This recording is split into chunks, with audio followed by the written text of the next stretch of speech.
जैसा यहाँ पे लिखा हुआ है कि टेंस काल या समय हम हिंदी में कहते हैं। उसके बाद ये 3 पार्ट हैं। टेंस के कितने पार्ट होते हैं? 3। नंबर 1 होता पास्ट, जिसे हिंदी में हम कहते हैं भूतकाल। नंबर 2 होता प्रेजेंट, जिसे हम हिंदी में कहते हैं वर्तमान काल। और नंबर 3 फ्यूचर, जिसे हम कहते हैं भविष्य काल। ये जो तीनों हमारे पास्ट, प्रेजेंट या फ्यूचर जो हमारे टेंस है, ये हमें बोध कराते हैं कि काम कब हुआ था। ये जो तीनों हमारे टेंस इंपॉर्टेंट है, महत्वपूर्ण है, ये हमें काम का बोध कराते हैं कि वो काम, कोई भी काम हो, वो कब हुआ था। उसके बाद हम बात करेंगे जो ये 3 टेंस है, इनके भी 4 पार्ट्स है। 4 पार्ट्स में डिवाइड किया या सेंटेंस बोल दो। 4 प्रकार के सेंटेंस होते हैं, हर एक टेंस का 4 टाइप होते हैं। जैसे यहाँ पे लिखा हुआ पास्ट के 4, number 1 past indefinite, number 2 past continuous, number 3 past perfect या 4 परफेक्ट कंटिन्यूअस टेंस। उसी प्रकार अगर हम प्रेजेंट टेंस को देखें तो इसके भी 4 होते हैं। जैसे number 1 indefinite, present indefinite, number 2 present continuous, number 3 present perfect, number 4 present perfect continuous, perfect continuous. उसी प्रकार हम देखेंगे नंबर 3 टेंस फ्यूचर, इसके भी 4 पार्ट्स होते हैं। जैसा नंबर 1 हमारा हो गया फ्यूचर इंडेफिनिट, नंबर 2 हमारा हो गया फ्यूचर कंटिन्यूअस, नंबर 3 हो गया फ्यूचर परफेक्ट, नंबर 4 हो गया हमारा परफेक्ट कंटिन्यूअस टेंस।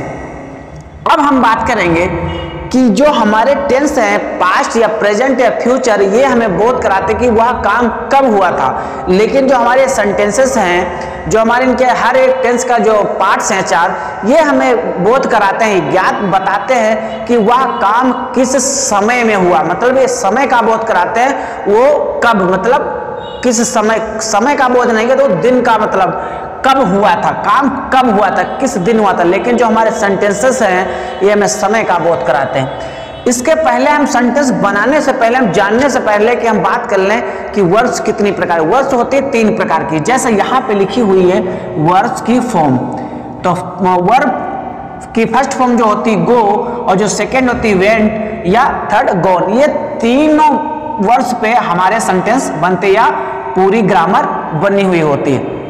जैसे प्ले का देख ले, प्ले, नंबर 2 प्लेड, या number 3 verb played, do, did या डन। इन जो वर्ड्स 3 वर्ड्स हमारी होती, पूरी ग्रामर इन्हीं पे लिखी जाती है। अब हम बात करेंगे प्रेजेंट इंडेफिनिट टेंस की प्रेजेंट इंडेफिनिट टेंस कहते हैं किसे। जैसे यहाँ पे लिखा हुआ, जिस टेंस में, जिस टेंस के बाद ता है, ती है, ते है आदि शब्द आते हैं, वो सिंपल सेंटेंस कहलाते हैं या उन्हें प्रेजेंट इंडेफिनिट टेंस कहते हैं। जैसे यहाँ पे लिखा हुआ प्रेजेंट इंडेफिनिट, ता है, ती है, ते है आदि शब्द आते हैं, उन्हें हम प्रेजेंट इंडेफिनिट टेंस कहते हैं। इनका जो फॉर्मूला बनाने का है वो हमारा होता सब्जेक्ट प्लस वर्ब या ऑब्जेक्ट। जैसे सब्जेक्ट क्या होता है, जैसे मैं अंग्रेजी पढ़ाता हूं, तो मैं क्या हो गया, मैं हो गया आई, मैं का हो गया आई, मैं अंग्रेजी पढ़ाता हूं। तो करने, जो जिस काम को किया जाता है उसे वर्ब्स कहते हैं। जैसे मैं अंग्रेजी पढ़ाता हूं, तो पढ़ाना जो हुआ हमारा क्रिया हो गया, तो वर्ब्स। तो यहाँ पे जो कौन सी, जैसे सब्जेक्ट प्लस वर्ब की फर्स्ट फॉर्म ईएस या प्लस ऑब्जेक्ट, तो हमारा काम क्या है, आई टीच, पढ़ाना क्या होता है, आई टीच इंग्लिश, ये हमारा हो गया ऑब्जेक्ट, आई टीच इंग्लिश, मैं इंग्लिश पढ़ाता हूं। इसी प्रकार हम देख लें कि जैसे यहाँ पे लिखा हुआ सिंगुलर या प्लूरल, हमें ये पता होना चाहिए अगर हम प्रेजेंट इंडेफिनिट टेंस बना रहे हैं तो कहाँ पे एस लगता है, कहाँ पे एस लगता है। तो हमेशा एक वचन के साथ, सिंगुलर के साथ एस या ईएस लगता है, प्लूरल के साथ कुछ नहीं लगता, जैसे का तैसा रहता। तो अब हम बात करेंगे सेंटेंस पे। जैसा सिंपल सेंटेंस कि वह गाना गाती है, प्रेजेंट इंडेफिनिट का पहला जो सेंटेंस है, वह गाना गाती है, सी सिंग्स अ सॉन्ग। अब वह क्या है, यहाँ पे वह हो गया सिंगुलर, तो यहाँ पे लग गया यस, तो सी सिंग्स अ सॉन्ग। उसके बाद हम देखेंगे वे बाजार जाते हैं, वे हमारा क्या हो गया प्लूरल, तो यहाँ पे दे गो टू द मार्केट, वे बाजार जाते हैं। उसके बाद हम बात करेंगे मीरा खाना खाती है। तो मीरा कुक्स, मीरा क्या हो गया सिंगुलर, मीरा अकेली है तो यहाँ पे लग गया यस। तो मीरा कुक्स फूड, मीरा खाना बनाती है। राम और रोहन नाचते हैं, राम एंड रोहन डांस मतलब नाचते हैं। अब उसके बाद ये तो हमारे प्रेजेंट इंडेफिनिट के सिंपल सेंटेंस हो गए, जिसके आज जो हम रोज काम करते हैं उन्हें हम प्रेजेंट इंडेफिनिट टेंस कहते हैं। ऐसे हम समझ सकते हैं, जैसे मैं खाता हूं, मैं गाता हूं, मैं पढ़ाता हूं, मैं टीवी देखता हूं, जिसके अंत में ता है, ती आदि आ जाए उसे हम प्रेजेंट इंडेफिनिट टेंस कहते हैं। सिंगुलर के पीछे हम ई या यस या ईएस लगाते हैं, प्लूरल को हम जैसे का तैसे लिखते हैं। उसके बाद हम बात करेंगे, ये तो हमारे सिंपल सेंटेंस हो गए। अब अगर हम बात करेंगे कि नेगेटिव सेंटेंस अगर बनाना हो तो हम कैसे बनाएंगे, तो क्या कुछ नहीं करना, बस यहाँ पे वह गाना गाती है, जैसे सब ये इसका जो फॉर्मूला है नेगेटिव सेंटेंस बनाने का, subject plus helping verb plus not plus verb की फर्स्ट फॉर्म प्लस ऑब्जेक्ट। तो यहाँ पे हेल्पिंग सब्जेक्ट के तुरंत बाद हमारी हेल्पिंग वर्ब हो जाएगा। हेल्पिंग वर्ब हमारा क्या होता है, डू या डज, या प्रेजेंट सेंटेंस में ऐसे कह सकते हैं डू डज का प्रयोग किया जाता है। तो सी डज, यहाँ पे डज या हमारा हेल्पिंग वर्ब है डज, तो सी डज नॉट। हमेशा जब हम नेगेटिव सेंटेंस बनाते हैं तो वर्ब से पहले हेल्पिंग वर्ब के तुरंत बाद वर्ब से तुरंत पहले नॉट का प्रयोग किया जाता है। She does not sing a song, वह गाना नहीं गाती है। They do not go to the market, वे मार्केट नहीं जाते। ये तो बात हो गई हमारे सिंपल सेंटेंस की और नेगेटिव सेंटेंस की। अब हम बात करेंगे प्रेजेंट इंडेफिनिट के इंट्रोगेटिव सेंटेंस के बारे में। इंट्रोगेटिव सेंटेंस होते कौन से हैं, जैसे मान लो अगर हमें क्वेश्चन करना हो जैसे वे क्यों खाना नहीं खा रहे हैं, तो ये हो गए हमारे इंट्रोगेटिव सेंटेंस। जैसे यहाँ पे इसका फॉर्मूला है, हमेशा जब इंट्रोगेटिव सेंटेंस हम बनाएंगे तो हेल्पिंग वर्ब को हम सबसे पहले रखेंगे, उसके बाद सब्जेक्ट प्लस वर्ब की फर्स्ट फॉर्म प्लस ऑब्जेक्ट बनाएंगे। तो क्या यहाँ पे जैसे यहाँ पे लिखा है क्या वह गाना गाती है, तो does she Singh a song, तो यहाँ पे हेल्पिंग वर्ब बाहर निकल के आ गया, सी सिंग ए सॉन्ग। अगर हम बात करें इंट्रोगेटिव सेंटेंस, या हम ये भी कह सकते हैं वह क्यों गाना गाती है, तो फिर भी हम इसे इंट्रोगेटिव सेंटेंस कहते हैं। अगर हम बात करें क्वेश्चन वर्ड क्वेश्चन की, तो हम ये भी कह सकते हैं इससे क्वेश्चन वर्ड भी सेंटेंस कह सकते हैं, जैसे क्या वह गाना गाती है, does she Singh a song. वह हमारा प्रेजेंट इंडेफिनिट जो हो गया वो कंप्लीट हो गया।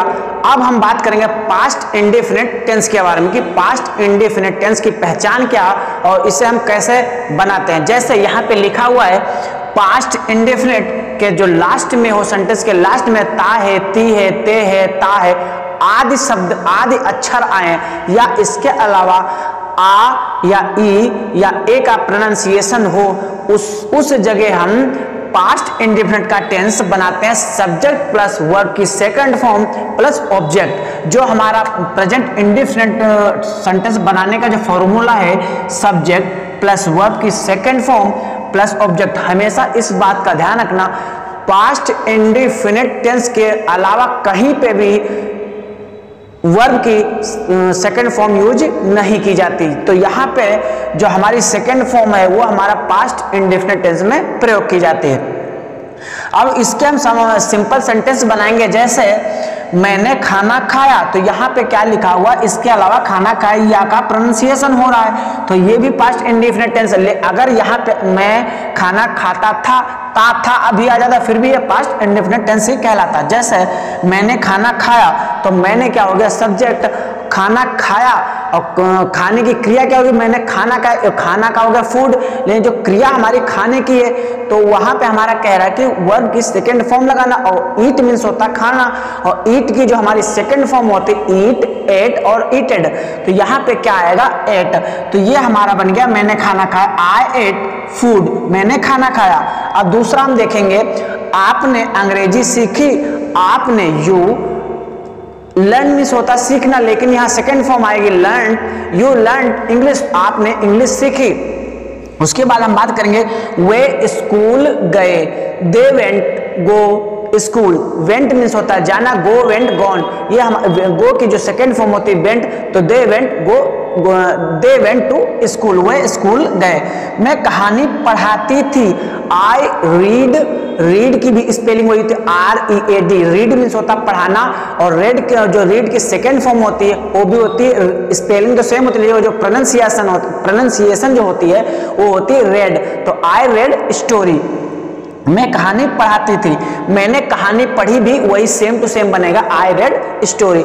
अब हम बात करेंगे, ये तो हमारे पास्ट इंडिपेंडेंट के सिंपल सेंटेंस हो गए। अब हम बात करेंगे नेगेटिव सेंटेंस कैसे बनते हो, इसका फॉर्मूला क्या। जैसे नेगेटिव का अगर बनाएंगे तो सब्जेक्ट प्लस सब्जेक्ट के तुरंत बाद हम हेल्पिंग वर्ब लगाएंगे, और उसके बाद नॉट के बाद हम वर्ब की फर्स्ट फॉर्म लगाएंगे प्लस ऑब्जेक्ट। जैसे आई डिड नॉट ईट फूड, तो यहाँ पे हम हो गया सब्जेक्ट, उसके जस्ट बाद हो गया हमारा हेल्पिंग वर्ब डिड।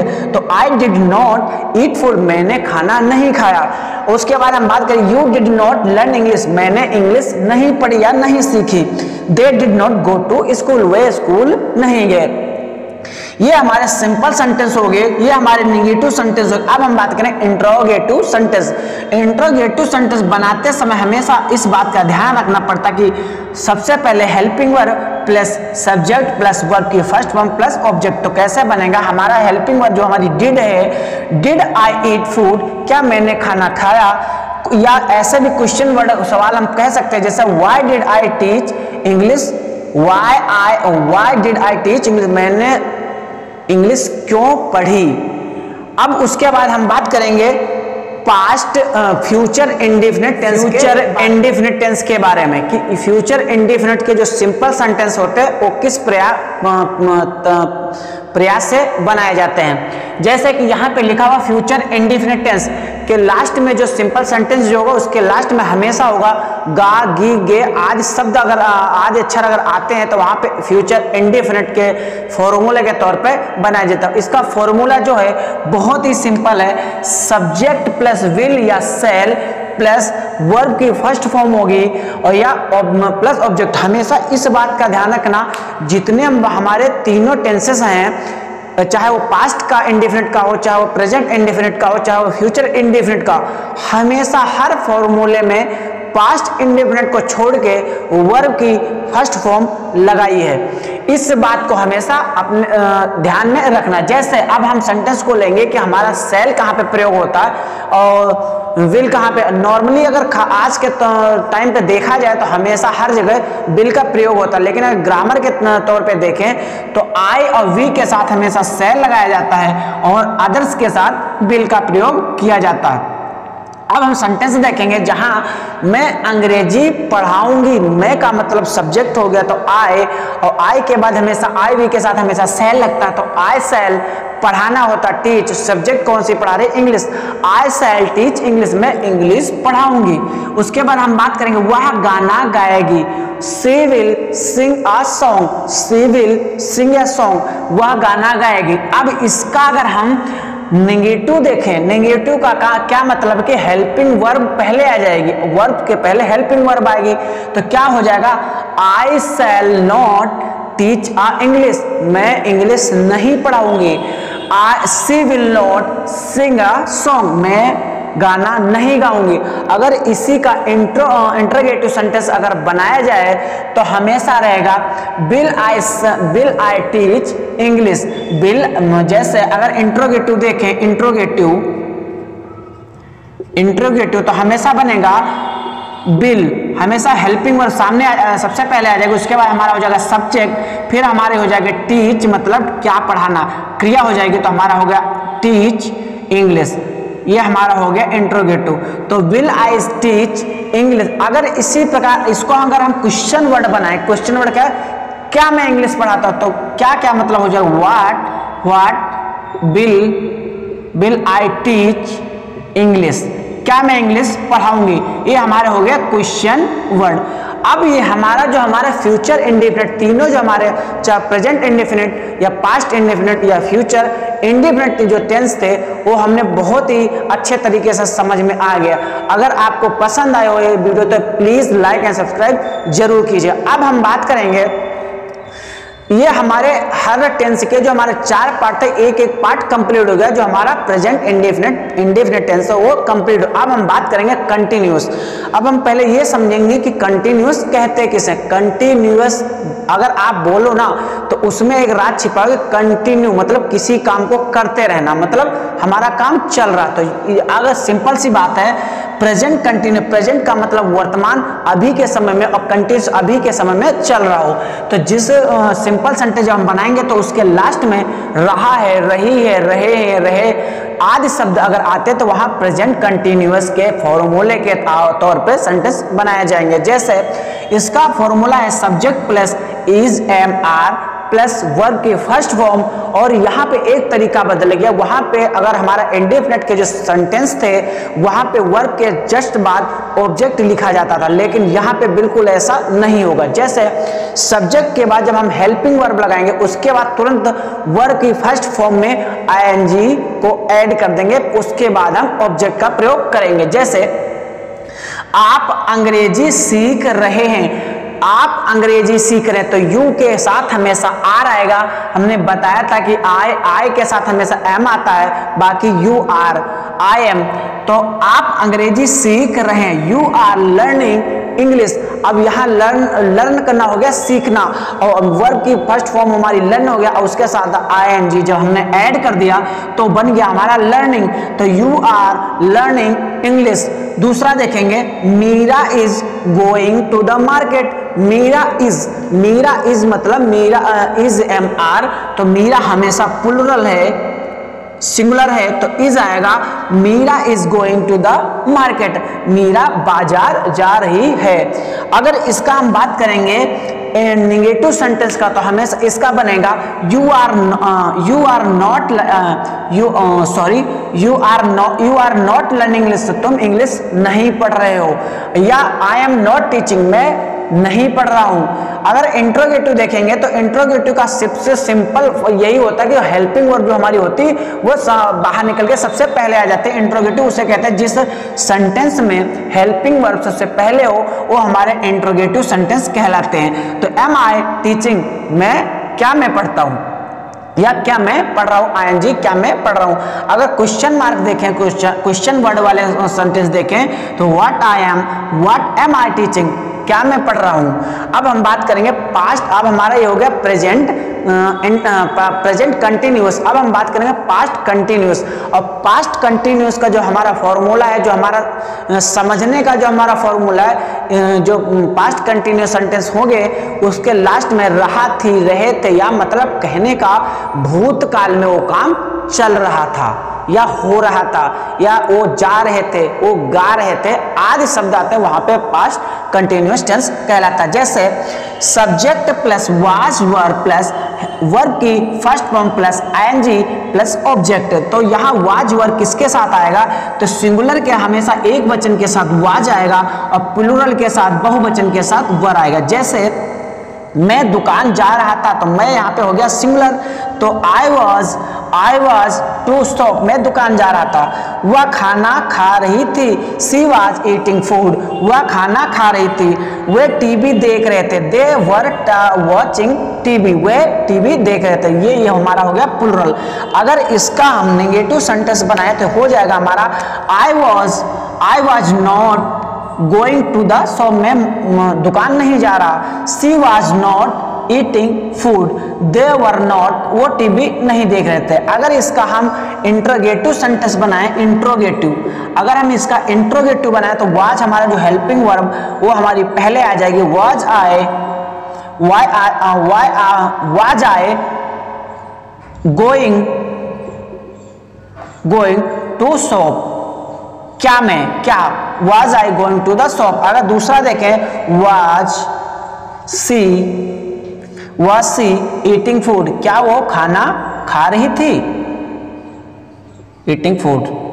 तो ये हमारा प्रेजेंट कंटिन्यूअस कंप्लीट हो चुका और हमारा पास्ट कंटिन्यूअस कंप्लीट हो गया। अब हम बात करेंगे फ्यूचर कंटिन्यूअस टेंस। यहाँ पे लिखा हुआ या फ्यूचर कंटिन्यूअस का दूसरा नाम भी है प्रोग्रेसिव का, या तो हम फ्यूचर कंटिन्यूअस टेंस भी बोल सकते हैं या प्रोग्रेसिव टेंस भी बोल सकते हैं। जैसे अब इसकी पहचान हम करेंगे जिस शब्द में या वाक्य में लास्ट में जा रहा है, जा रहा होगा, जा रही होगी या जा रहे होंगे आदि शब्द अगर आते हैं वहां पे हम फ्यूचर कंटिन्यूअस का फॉर्मूला प्रयोग करते हैं। जैसे subject plus verb, subject plus helping verb will be, future continuous में फ्यूचर इंडेफिनिट जो सेंटेंस था वहां पे विल का प्रयोग हो रहा था और वर्ब की फर्स्ट फॉर्म प्रयोग की जा रही थी, लेकिन यहाँ पे फ्यूचर कंटिन्यूअस में विल बी प्लस वर्ब की first form plus ING plus object प्रयोग किया जा रहा। अब हम बात करेंगे सिंपल सेंटेंस, जैसे मीरा पढ़ रही होगी, मीरा पढ़ रही होगी, Meera will be studying, Meera will be studying. पढ़ रही होगी का होना का मतलब है बी। तुम होमवर्क कर रहे होंगे, you will be doing homework. मैं सो रही होंगी, सो रही होंगी का मतलब फ्यूचर सेंटेंस, मतलब कल की बात हो रही है। यहाँ पे कल मतलब कोई समय नहीं दिया गया, लेकिन कल की बात की गई आज के समय में। तो मैं सो रही होंगी, आई विल बी स्लीपिंग। अगर हम यहीं पे बात करेंगे नेगेटिव सेंटेंस की, तो यहाँ पे हेल्पिंग वर्ब के तुरंत बाद नॉट या और विल से पहले नॉट आएगा। जैसे Meera will not be sleeping, Meera नहीं सो रही होगी। या हम क्वेश्चन वर्ड की बात करें या इंट्रोगेटिव की बात करें तो विल हेल्पिंग वर्ब पहले आ जाएगा, विल मीरा बी स्टडिंग, क्या मीरा पढ़ रही होगी। उसके बाद अब हम बात करेंगे हमारा जो सेंटेंस है इंडेफिनिट या कंटिन्यूअस, चाहे वो पास्ट का हो, चाहे फ्यूचर का हो, चाहे वो प्रेजेंट का हो, हमारा इंडेफिनिट कंप्लीट हो गया, जिसमें हमने सब कुछ आसान भाषा में आसान तरीके से कह ले बहुत अच्छी तरीके से समझ चुके हैं। अब हम बात करेंगे हमारा कंटिन्यूअस भी कंप्लीट हो चुका। अब हमारे दो पार्ट्स बचे हैं, नंबर तीसरा हमारा परफेक्ट है, नंबर चौथा हमारा परफेक्ट कंटिन्यूअस टेंस।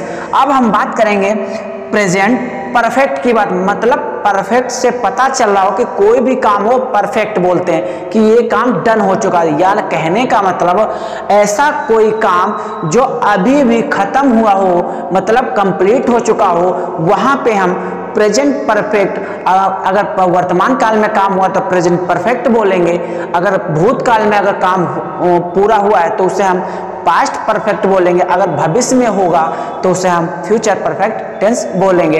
अब इसका हम यूज या प्रयोग कैसे करते हैं ये हम समझेंगे। जैसे जिस वाक्य के लास्ट में चुका है, चुकी है, चुके है या आ है, ई है, ए है आदि का प्रोनाउंसिएशन हो, वहां पे हम प्रेजेंट परफेक्ट का यूज करते हैं। जैसे सिंपल सेंटेंस है, इसका फॉर्मूला हमारा subject plus has have, helping verb जो हमारी हैज हैव प्लस वर्ब की थर्ड फॉर्म आएगी। जो हमारा सबसे इंपॉर्टेंट बात यहाँ पे सीखने वाली है, इंडेफिनिट में जो हमारे वर्ड्स हो रहे थे, हमारा चाहे वो पास्ट हमारा सेकंड फॉर्म यूज हुई थी और इंडेफिनिट फ्यूचर में हमारा फर्स्ट फॉर्म यूज हुई थी, कंटिन्यूअस में वर्ब के साथ आईएनजी लगा रहे थे।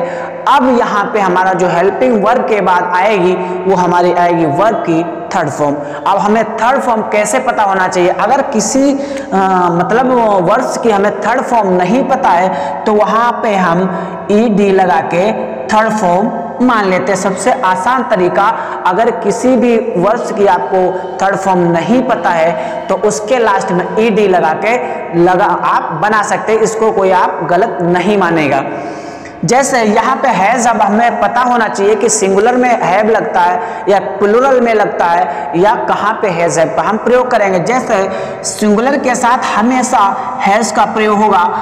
जब यहाँ पे एक कॉमन सेंस की बात है, जब सिंगुलर के साथ हैज लग गया तो अदर्स के जितने बचेंगे हमेशा वहां पे हैव का प्रयोग होगा। लेकिन मैंने फिर भी लिखा हुआ है प्लूरल के साथ हैव या आई या यू के साथ हैव लगाया जाएगा। सबसे सिंपल फंडा है सीखने का, अगर सिंगुलर के साथ हैज लग गया बाकी अदर कुछ भी आता वहां पे हमारा हैव का प्रयोग किया जाएगा। जैसे मैं खाना खा लिया है, मैंने या मैं खाना खा लिया या मैंने खाना खा लिया, तो यहाँ पे क्या खाना खा रहा था कोई, अभी अभी वो काम कंप्लीट हो चुका, परफेक्ट तरीके से वो डन हो चुका है, तो मैंने खाना खा लिया है। तो आई हैव जो इसकी मैंने मतलब आई या यू के साथ हैव लगेगा जो हेल्पिंग वर्ब आएगी, तो आई हैव ईट की जो हमारी थर्ड फॉर्म होती है ईटन होता है, तो आई हैव ईटन फूड, मैंने खाना खा लिया।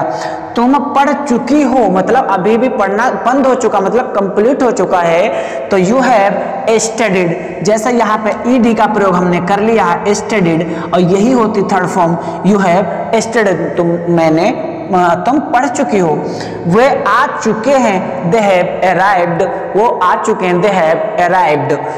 वह गाना गा चुकी है, सी हैज, अब यहाँ पे सी आ गया तो इसका मतलब ये सिंगुलर है, तो यहाँ पे हम हैज का प्रयोग करेंगे। She has sang a song, sing a song की थर्ड फॉर्म होता है SANG, sang a song, तो she has sang a song। अगर इसको हम नेगेटिव सेंटेंस बनाएं तो आई हैव नॉट मतलब हेल्पिंग वर्ब के तुरंत बाद और वर्ब की थर्ड फॉर्म के तुरंत पहले हम नॉट का प्रयोग करके नेगेटिव सेंटेंस बना लेते हैं। जैसे I have not eaten food, मैंने खाना नहीं खाया। अगर इससे हम इंट्रोगेटिव की बात करें तो इंट्रोगेटिव का हमें पता है कि अगर हेल्पिंग वर्ब सबसे पहले रख देंगे तो वो हमारा इंट्रोगेटिव सेंटेंस बन जाएगा। जैसे हैव आई ईटन फूड, क्या मैंने खाना खा लिया। प्रेजेंट टेंस के बाद, प्रेजेंट परफेक्ट टेंस के बाद अब हम बात करेंगे पास्ट परफेक्ट टेंस पे।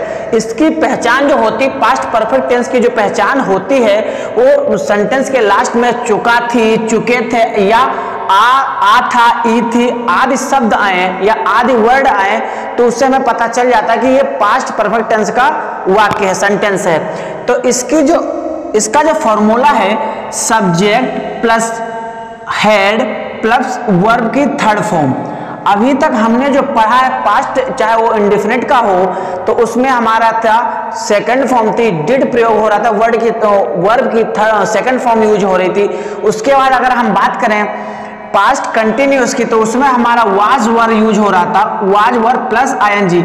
लेकिन जब हम पास्ट परफेक्ट की बात करते हैं तो वहां पे हेड होगा प्लस वर्ब की थर्ड फॉर्म यूज की जाती है। जैसे subject plus head plus verb की थर्ड फॉर्म प्लस ऑब्जेक्ट, उसके बाद ऑब्जेक्ट आएगा। जैसे यहाँ पे लिखा हुआ मैंने खाना खा लिया था, अब यहाँ बात हो रही है कि मैंने खाना खा लिया था। कहने का मतलब सेंटेंस में ही बताया गया कि जो काम मैं कर रहा था, खाने का जो काम कर रहा था वो बिल्कुल खत्म हो चुका। तो जिस काम को अभी भी खत्म हुए हो वहां पे हेड के साथ वर्ब की थर्ड फॉर्म प्रयोग की जाती है। जैसे मैंने खाना खा लिया था, आई हैड ईटन फूड, और ईट मीन्स होता खाना और ईट की थर्ड फॉर्म हो गई हमारे ईटन, तो ईटन फूड, हेड हमारा हेल्पिंग वर्ब हो गई, तो आई हैड ईटन फूड। उसके बाद हम बात करेंगे वह होमवर्क कर चुका था। अब हम यही से समझेंगे, जैसे हमारा फॉर्मूला यहाँ पे दिया हुआ सब्जेक्ट, तो हमारा सब्जेक्ट हो गया वह, अब वह चुका था, चुकी थी, तो अगर यहाँ थी होती तो हो जाता सी, लेकिन यहाँ चुका था तो मतलब यहाँ कोई पुल्लिंग है, तो वह मन तो होता ही होमवर्क कर चुका था। हमेशा ट्रांसलेट करने का जो तरीका है इंग्लिश में, पहले हमें सब्जेक्ट को रखना चाहिए, उसके बाद हेल्पिंग वर्ब हमारी क्या हो जाएगी, ही हैड कर चुका था, मतलब जो काम कर रहा था होमवर्क करने का वो खत्म हो चुका था, मतलब फिनिश या डन। तो I had done the homework, he had done the homework, वह होमवर्क कर चुका था जब मैं उसके घर गया, ऐसा भी बोल सकते हैं। उसके बाद हम बात करेंगे वे बात कर चुके थे। वे का मतलब है बहुत सारे होंगे, वे कितने, एक या नहीं पता, लेकिन यहाँ पे हमेशा समझने वाली जो बात है कि जब हम पास्ट परफेक्ट टेंस की बात करेंगे वहां पे चाहे दे सिंगुलर हो चाहे प्लूरल हो, वहां पे हैड का ही प्रयोग किया जाएगा। जैसे वे बात कर चुके थे, दे हैड टॉक्ड, अब टॉक मीन्स होता बात करना, यहाँ ईडी जोड़ के हमें बनाया इसका थर्ड फॉर्म, तो दे हैड टॉक, वे बात कर चुके थे। अगर इन्हीं सेंटेंसों को हम नेगेटिव बनाएं, नेगेटिव का मतलब होता है नॉट का प्रयोग करें, तो ये कैसे बनेंगे, जैसे मैंने खाना खा लिया था, तो I had not eaten food, जैसे ही मैंने यहाँ पे बना रखा I had not eaten food, helping verb के तुरंत बाद नॉट लगा दो, हमारे नेगेटिव सेंटेंस बन जाते हैं। जैसे I had not eaten food, he had not done the homework. अगर इसी सेंटेंस को हम इंट्रोगेटिव बनाएं,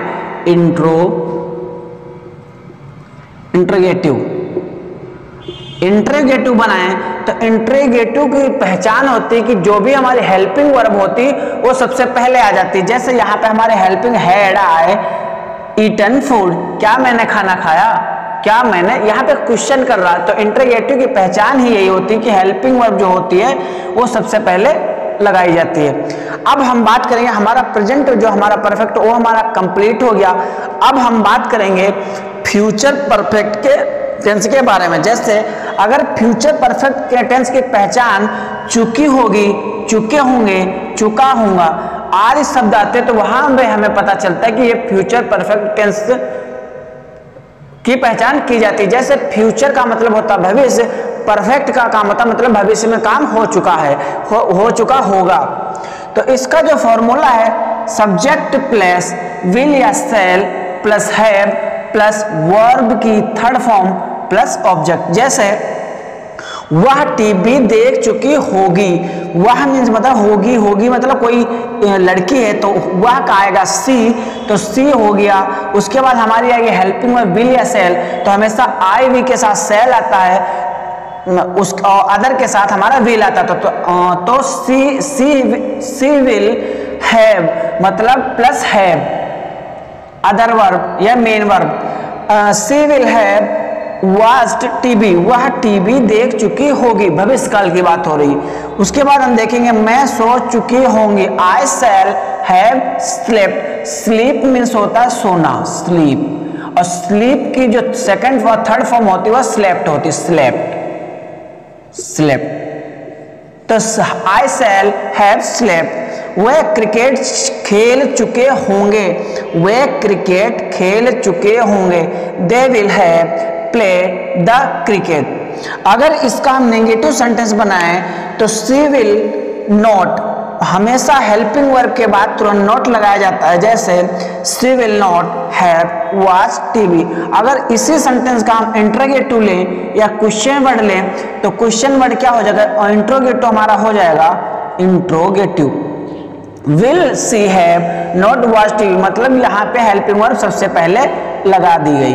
अगर हम यहीं पे क्वेश्चन वर्ड की बात करें, जैसे क्वेश्चन वर्ड होता है, क्वेश्चन वर्ड जो होते हैं हमारा वाई, व्हाट, ये हमारे सारे हुम, ये हमारे सारे क्वेश्चन वर्ड।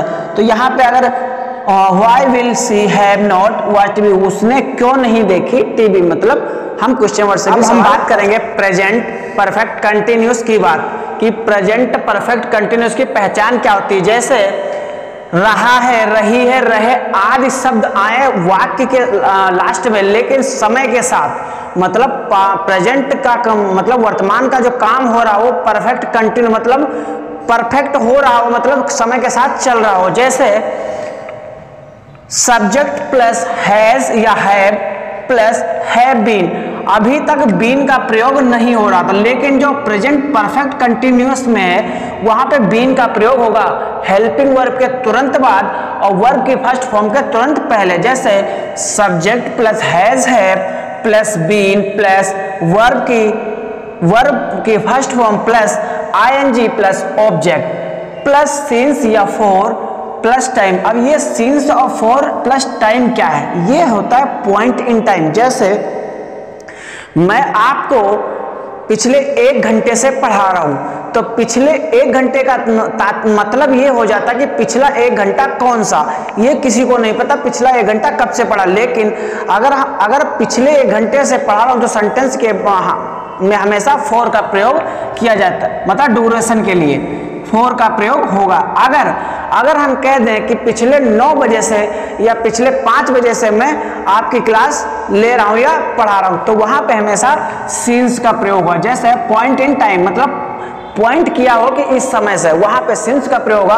और जहां समय की अवधि बताई जा रही हो मतलब समय निश्चित नहीं हो, वहां पे फॉर का प्रयोग किया जाएगा। अब हम बात करेंगे कि जो हमारा ये फॉर्मूला है इसके अकॉर्डिंग अगर हम सेंटेंस बनाते हैं तो हमारा क्या कंप्लीट होता है कि नहीं। जैसे मैं 2018 से यह किताब लिख रहा हूं, अब यहां पे कहने का मतलब बात तो परफेक्ट की है लेकिन काम कंटिन्यू प्रेजेंट में भी है।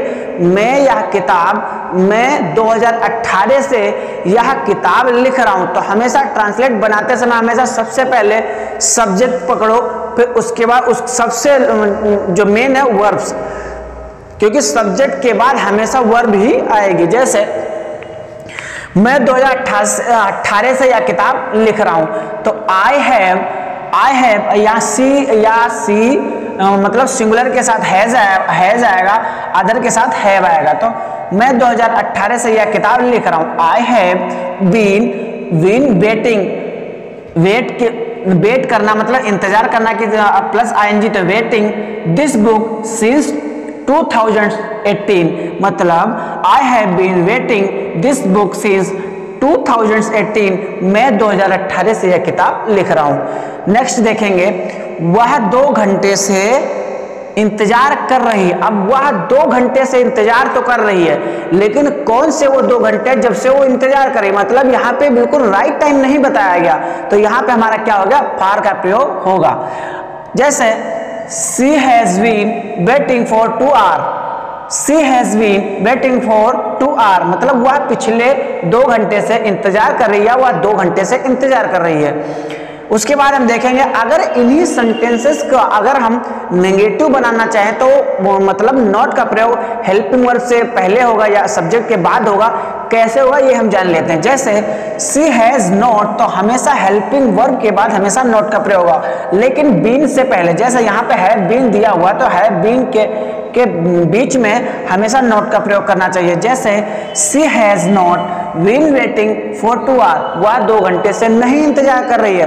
अगर इसी सेंटेंस का हम इंट्रोगेटिव देखें तो क्या बनेगा। इंट्रोगेटिव की मैंने पहचान आपको पहले ही बता दिया कि इंट्रोगेटिव में हमेशा हेल्पिंग वर्ब सबसे पहले लिखी जाएगी, उसके बाद जो एक्स्ट्रा मटेरियल होगा जो भी वाक्य में होगा वो लिखा जाएगा। जैसे had she not been waiting for 2, वह क्यों नहीं कर रही 2 घंटे से इंतजार, ये हमारा इंट्रोगेटिव हो गया। अब हम बात करेंगे पास्ट परफेक्ट कंटिन्यूअस के बारे में कि इसकी क्या पहचान होती है। जैसे पास्ट परफेक्ट कंटिन्यूअस जो होता है उसके लास्ट में रहा था, रही थी, रहे थे समय के साथ साथ अगर आ रहा है तो हमेशा पास्ट परफेक्ट कंटिन्यूअस का फॉर्मूला यूज करेंगे।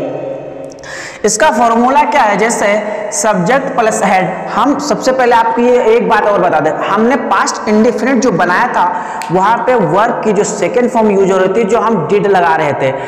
जब हम बात करेंगे अगर पास्ट कंटिन्यूअस की, क्योंकि हमेशा बोल चाल में जो इंग्लिश स्पीकिंग होती है हमेशा हैव हैज हैव के ज़्यादा यूज होता, और जो पास्ट के काम होते वो ज़्यादा प्रयोग किए जाते हैं। बिल वगैरह यूज होता, मतलब बात तो सभी की होती है, लेकिन जो ज़्यादा नॉर्मली तौर पे ज़्यादा बातचीत अगर होती वो पास्ट को लेके चलती, या तो अभी कर लिया, अभी खा लिया, अभी जाऊंगा, अभी वहाँ पढ़ूंगा, मैंने पढ़ लिया, आदि शब्दों को लेके ज़्यादा बात की जाती। तो हमेशा पास्ट पे ज़्यादा फोकस रखना, क्योंकि जब हम पास्ट इंडेफिनिट पढ़ रहे थे वहाँ पे हमने वर्ब की सेकेंड फॉर्म के साथ मैंने मतलब पहचान बताई थी। उसके बाद हम बात करेंगे पास्ट कंटिन्यूअस की, कि समय के साथ चीजें चल रही थी, रहा था, खा रहा था, जा रहा था आदि, जब हमने क्या लगाया था वाज वर। उसके बाद हमने बात की पास्ट परफेक्ट पे, तो हमें कोई चेंजिंग नहीं थी, सिर्फ हैड का प्रयोग हो रहा था, वर्ब की थर्ड फॉर्म का प्रयोग किया जा रहा था। अब हम बात कर रहे हैं पास्ट परफेक्ट कंटिन्यूअस कि जो समय के साथ चल रहा हो, मतलब रहा था मतलब समय के साथ चल रहा हो, मतलब बात तो पास्ट की हो रही हो लेकिन वो अभी भी समय के साथ चल रहा है। जैसे सब्जेक्ट के साथ had plus been plus verb की फर्स्ट फॉर्म आईएनजी, और यही फॉर्मूला हमारा आईएनजी वाला जो था पास्ट कंटिन्यूअस मतलब परफेक्ट नहीं था, पास्ट वर्ब की आईएनजी वर्ब की फर्स्ट फॉर्म के साथ प्लस आईएनजी का प्रयोग कर रहे थे। उसके बाद प्लस ऑब्जेक्ट प्लस सीन्स या फॉर या टाइम का मैंने बता ही दिया, यहाँ कहाँ पे सीन्स और कहाँ फॉर का यूज किया जाता। अब हम देखेंगे वाक्य। जैसे वह 5 बजे से आपका इंतजार कर रहा था, मतलब वह 5 बजे से, मतलब 5 अगर अभी मान लो रात के 9 PM हो रहा तो मतलब वह 5 बजे से आपका इंतजार कर रहा था। सेंटेंस तो हमारा हो गया पास्ट टाइम का मतलब भूतकाल का, लेकिन जो समय के साथ अभी काम चल रहा मतलब वह 5 घंटे से इंतजार कर रहा था। अब कॉमन सेंस की बात है, मतलब कर रहा था, अब कर रहा नहीं इसका मुझे नहीं पता, लेकिन वह पिछले 5 बजे से आपका इंतजार कर रहा था। तो इसका हम क्या देखेंगे, सबसे पहले हमारा जो सब्जेक्ट होगा वो हमारा ही होगा, और उसके बाद हेल्पिंग वर्ब में हैड आएगी, जैसे मैंने सब्जेक्ट फॉर्मूले में बता रखा है, he had been waiting for you since 5 o'clock। अब यहाँ पे एग्जैक्ट बिल्कुल टाइम बता रखा है कि 5 बजे, तो वहां पे हमारा आएगा सिंस। तो he had been waiting for you since 5 o'clock। अब हम बात करें दूसरे सेंटेंस में, जैसे मैं 2 साल से अंग्रेजी पढ़ा रहा हूँ। अब मैं 2 साल से पढ़ा रहा हूँ, 4 साल से, अब मुझे क्या पता कौन से काल से आप पढ़ा रहे हो। इसमें कोई फिक्स टाइम नहीं बताया गया, तो हमेशा पहले ही दिमाग में आ जाना चाहिए क्या यहाँ पे सिंस ना लगा के फॉर का प्रयोग किया जाएगा। जैसे I had been teaching for 2 years। I had been teaching for 2 years, मैं पिछले 2 साल से अंग्रेजी पढ़ा रहा हूँ या आपको सिखा रहा हूँ।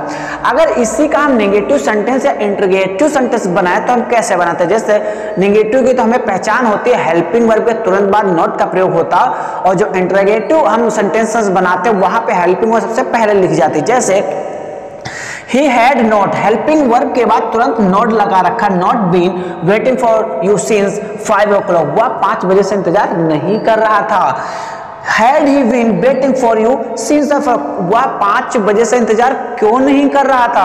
अब इसके बाद हम बात करेंगे जो हमारे टेंस है, काल है, समय है, उसके जो हमने 3 पार्ट बताए, पास्ट, प्रेजेंट, फ्यूचर, इसके सारे टाइप्स मैंने आपको बता दिया। लेकिन अब हमारा जो लास्ट टॉपिक है या लास्ट टाइप्स है वो हमारा है फ्यूचर परफेक्ट कंटिन्यूअस टेंस। और फ्यूचर परफेक्ट कंटिन्यूअस हमें ये बात का आभास जरूर हो रहा है कि बात तो भविष्य में होगी लेकिन समय के साथ साथ चल रही होगी। मतलब अब हम बात करेंगे जो हमारे टेंस का लास्ट टाइप है फ्यूचर परफेक्ट कंटिन्यूअस। अब इसके बारे में हम जानेंगे कि जो हमारे फ्यूचर में काम हो रहा है वो कंटिन्यू है तो उसके साथ कौन सी वर्ब्स या कौन सी हेल्पिंग वर्ब यूज की जाती है। जैसे फ्यूचर परफेक्ट कंटिन्यूअस की जो पहचान होती है, रहा होगा, रही होगी, समय के साथ जो काम रहा होगा, चल रहा होगा, वहां पे हम सब्जेक्ट के साथ बीन या shall plus have been plus verb की first form plus ING plus object plus since या फॉर प्लस टाइम लगाते हैं। जैसे कुछ नहीं, बस हेल्पिंग वर्ब चेंज होती है, बाकी का सेम टू सेम वैसा ही रहता है फ्यूचर परफेक्ट टेंस में या चाहे वो पास्ट में हो। पास्ट की बस हेल्पिंग वर्ब चेंज हो जाएगी, फ्यूचर की ईजेएमआर चेंज हो जाएगा सब्जेक्ट के साथ। अब हम बात करेंगे सेंटेंस को लेके, वह 8 बजे से टीवी देख रही होगी, मतलब वह फ्यूचर में टीवी देखेगी लेकिन वह 8 बजे से टीवी देख रही होगी, मतलब कंटिन्यू काम चलेगा फ्यूचर में। तो मतलब यहाँ पे टाइम दे रहा तो हमें सबसे पहले इस बात का पता चल गया कि यहाँ फॉर यूज ना होके सिंस का यूज होगा। जैसे she will have been watching TV since 8 o'clock। She will have been watching TV since 8 o'clock। वह 8 बजे से टीवी देख रही होगी, मतलब फ्यूचर में काम कंटिन्यू रहेगा। उसके बाद हम बात करेंगे मैं आधे घंटे से नाश्ता बना रही हूँगी। मैं आधे घंटे से नाश्ता बना रही हूँ। अब आधे घंटे से मतलब ये नहीं कि किस आधे घंटे से, तो यहाँ पर एक समय निश्चित नहीं है जो यहाँ पे सिंस का प्रयोग ना करके हम फॉर का प्रयोग करेंगे। जैसे I shall have been cooking breakfast. I shall have been cooking breakfast, में नाश्ता बना रही होंगी फॉर हाफ एन आवर, मतलब आधे घंटे से। अगर इसी सेंटेंस को हम नेगेटिव सेंटेंस बनाएं तो जैसे आई विल नॉट, मतलब हेल्पिंग वर्ब के तुरंत बाद नॉट का प्रयोग करके have been cooking breakfast for half an hour, मैं आधे घंटे से नाश्ता नहीं बना रही होंगी। अब हम बात करेंगे इंट्रोगेटिव सेंटेंस की पहचान। आप सबको मैंने बता दिया, पहले ही अच्छे से समझा दिया। जैसे जिसकी हेल्पिंग वर्ब सबसे पहले लिखी हो वहां पे इंट्रोगेटिव सेंटेंस माना जाता है। Will she have not been watching TV since 8 o'clock। वह 8 बजे से टीवी क्यों देख रहा होगा। या विल शी नॉट, मतलब इंट्रोगेटिव नेगेटिव अगर हम बनाए तो कैसे बनेगा। विल शी नॉट मतलब हेल्पिंग वर्ब के बाद तुरंत सब्जेक्ट और सब्जेक्ट के तुरंत बाद नॉट का प्रयोग करेंगे। जैसे will she not have been watching TV since 8 o'clock। तो दोस्तों आज ये हमारे सारे टॉपिक मैंने क्लियर कर दिया टेंस। अब इसके अगर एक बार आपने वीडियो देख ली तो दोबारा टेंस पढ़ने की जरूरत नहीं पड़ेगी। अगर आपने इस वीडियो से कुछ सीखा है तो दोस्तों लाइक एंड सब्सक्राइब जरूर। आज के लिए बस इतना ही। जय हिंद, जय भारत।